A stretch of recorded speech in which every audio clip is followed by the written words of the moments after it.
Good morning po mga kababayan, ma'am sir. This is Jam the Philippine Channel, ang inyong pong lingkod. So today is January 10, 2026 at tayo ngayon ay papunta dyan sa may The Atherton Gate, sa may Dr. A. Santos Avenue, San Antonio, Parañaque po yan. At dadalhin po natin sa may 5-star bus terminal Pasay, sa may Aurora Boulevard, Barangay 149 Pasay po yan. Okay, magbabalik po tayo mamaya konti.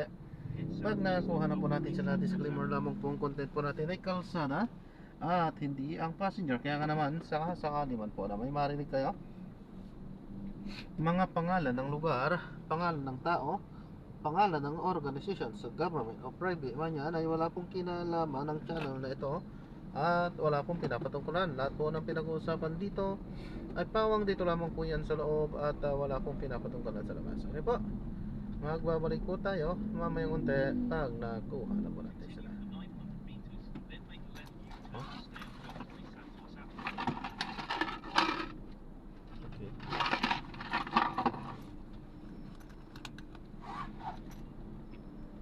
At samantala, makinig tayo ng mga nagbabagang balita at mga talakayan habang tayo papunta doon sa ating pick-up area. Tama, mga konting problem sa pamilya. Umabot naman umano sa 30 ang major cases o hinimatay, Kaso, dalawa traffic. pa, heavy diarrhea, Balik na lang tayo mamaya at konti po. meron din sila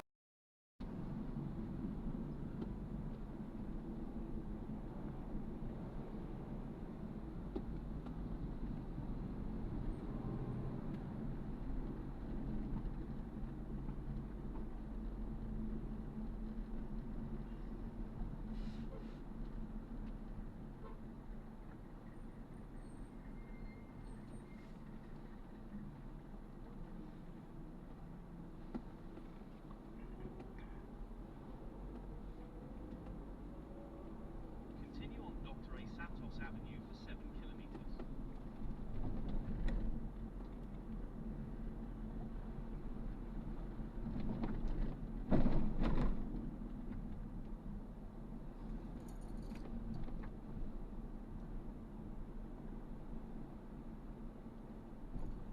Continue straight at this traffic light.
dadagsahin ng mga deboto mula sa 26 na barangay sa lungsod at mga karating lugar.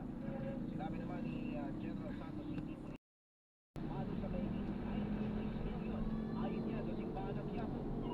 Dali na balitang yan muna kay Carlo Mateo, Carlo Paso. Nadalo ka halos na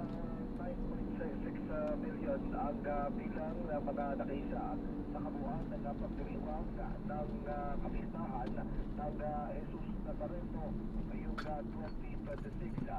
May batay sa datos na itinabas ngayon nagsimbahan ng Quiapo.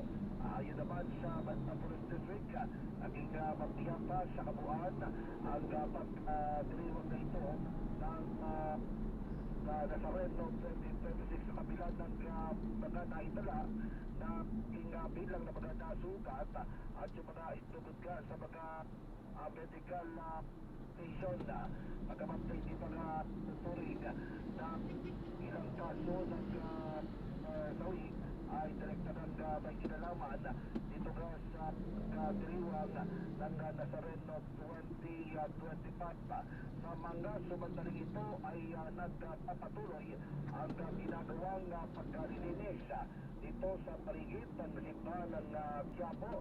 Samantalang unti-unti namang pumapwesto yung mga vendors, yung mga nagtitinda ng putas, mga nagsisindi ng kandila at nagbebenta ng ilang pang mga souvenirs na may kinalaman sa pagdiriwang ng Nazareno 2026.